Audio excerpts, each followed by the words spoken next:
Willie who? Is he going to practice today? I don't know. I just walked in, so I don't know if he's out there or not. If he doesn't practice, probably tell him to stay home and just keep getting treatment. If he practices, we'll take him with us. Last week you said it'd be hard to imagine this team up to 20 on anybody, so you think Saturday was... It was hard to imagine. And the best thing was, I told them, you know, everybody says, man, they showed emotion, they chest bumped it. Well, when you're playing harder than the other guy, when you're beating them to loose balls, when you're coming up with tough rebounds, you chest bump. It's hard to chest bump when you're getting sand kicked in your face, you're getting thrown to the floor, and they're grabbing balls out of your hand. It's hard to run down there and go, yeah. So, I mean, again, everything on this thing will come back to sustaining effort. The whole, if I have to coach effort, it looks like I'm going crazy on the sideline. At some point, I won't coach effort. I'll just say if that's what you're going to do, that's where you're going to be. You're going to have to figure it out between yourselves. But this team, I hope, learned some stuff. And I think Willie being out put a sense of urgency within the team. That sometimes happens. Nerlens said exactly that he felt an added responsibility. Well, then he shouldn't have fouled then. Like on the layup, which the guy, but I think they all did. I think Archie Goodwin played the best game he's played all year. Why? Because he didn't take 8 bad shots. If he'd have made 2 free throws that he missed, he would have scored almost as many as he scores, taking all those bad shots. When you're playing for your team, you'll score as many as you score, yet our team looks better. We look more efficient. Ryan Harrow in the first half played casual, and it showed. And everybody, including me, wanted to see, okay, what do you have in you, kid? What are you going to do in the second half? And he came out and he played aggressive, played tough. He played through bumps. Those two and Julius are going to have to do that on this game. This is a guards game. This is going to be guards going at one another. In the second half, when Ryan hit that little jump from the baseline, showed a little emotion, you kind of got, a little pump. Well, he got what I was telling him is you played tough. Instead of you drive and the guy bumps you and you go to the baseline and try to throw it, the guy bumped you, you bumped him back and made it. And then I just said, that's tough. It's hard, though, because, look, they all want to, when I say they're not buying in, it starts individually, and it is you have to play lower, you have to be more physical. Well, I don't want to be. You have to be. You have to take better shots. You cannot come down, well, I've made those. You're not making them now. You cannot leave your feet. Stay down. Stay down. But I can block that shot at the free throw line from under the basket. Okay, well, you can do that. I mean, those are all, all the stuff we've been talking about, most of it's just we're starting to buy in individually and it's starting to show. Again, now this is a hard game. This is a really physically grinded, bump you, grab you kind of team. And if you're not ready for 50-50 balls and that you're going to be in a war on the court for 40 minutes, you got to relish it. That's what you want. But if you don't want that, then it's an issue. How can big guys in a guards game like Nerlens have a big impact? Well, both of them. They've got a big guy, so do we, and both of them can have a presence in the post where you can't just spread the court out because that you can throw it into the post. We both do it. And the second thing is they get in there and rebound around the goal and block some shots. Both big guys can do that. But the reality of it is their guards, their 1, 2, 3, even steal are the driving force with their team.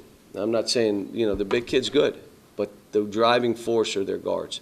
You think you've found something with Kyle and the high-low and some of the good things he was able to do? Well, in the zone, I'm not sure this team will play zone. I'm not sure they'll give us the middle like the other teams we've played. They'll play a different zone, and they do play a different zone. Their areas that are open are corners more than the middle, which is fine.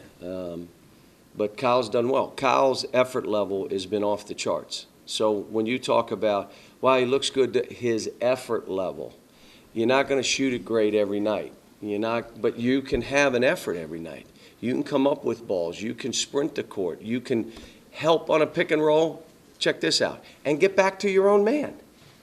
Not help on a pick and roll, bounce twice, the kid shoots a 3 and you run back. No.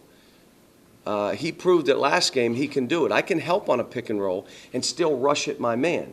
But man, does it take effort. And then he had to raise that. Got to come out. No kidding. That's what we're trying to get from all of them, everybody. You happy, Cal? Yeah. Team's making progress. Team's making progress, and that's all I can ask. And I keep coming back to wins and losses come and go.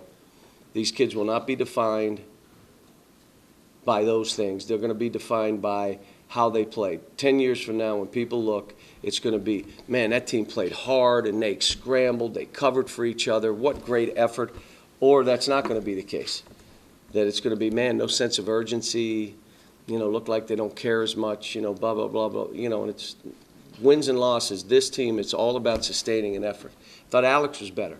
Alex was about, on the charts, 20% better than the last games.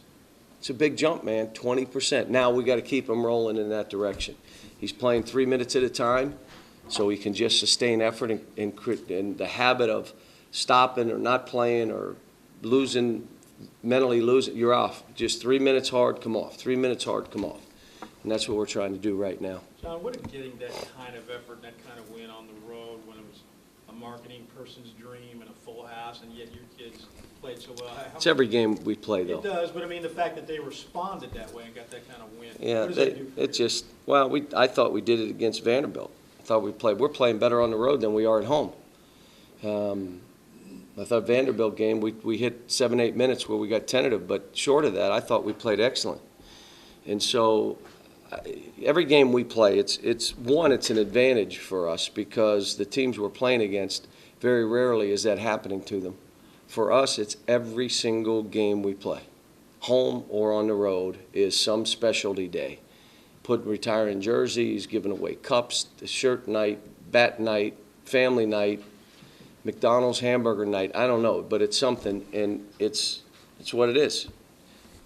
Alex had a couple of layups early where he just tried to lay it up rather, and I know you wanted it done. Yeah. Is it just harder to gather yourself and go up for the dunk? It's just his mentality right now, which is what we're trying to change. It's how he views things. Cal, did you find yourself yelling less Saturday night? Before the game, I just said, look, these guys have got to start figuring this out. And coaching emotion and effort and intensity ends up being, aggressively coaching to get them to get after it. But at some point, you got to say, I can't either. Maybe they don't want this as bad as we want it. And so I think they do. And when you're up 16 and 18 and you're finishing people off, what do you do? Just scream to scream? They're doing everything you want them to do, so you just coach the game. How about this? They're diving for loose balls. They're going for rebounds. They're talking to one another. Well, Cal, you didn't have to do as much. Duh. Did you watch the game? I don't have to do as much. And let me just say this. I'd like to sit there with a rolled-up program and just sit and watch the whole game. That would be fun, to do that for like 10 years. A 10-year run of just crossing my legs and watching what happens. With Alabama going 4 guards, can we expect more Colson on Tuesday? He played good. Jared played good. We're going to stay with the rotation that we have, and hopefully he'll get, the minutes and get in there and perform. This is going to be an aggressive game, though. They come after you, and it becomes body on body a lot. Last question. Jared also said that Archie in high school could get away with driving 1-on-3 or something like that. 1-on-5. And just throw it up there. But he's learning. He's trying. He wants to know. He wants to, keep talking to me, tell me what you want me to do, and that's, that's what we've been doing.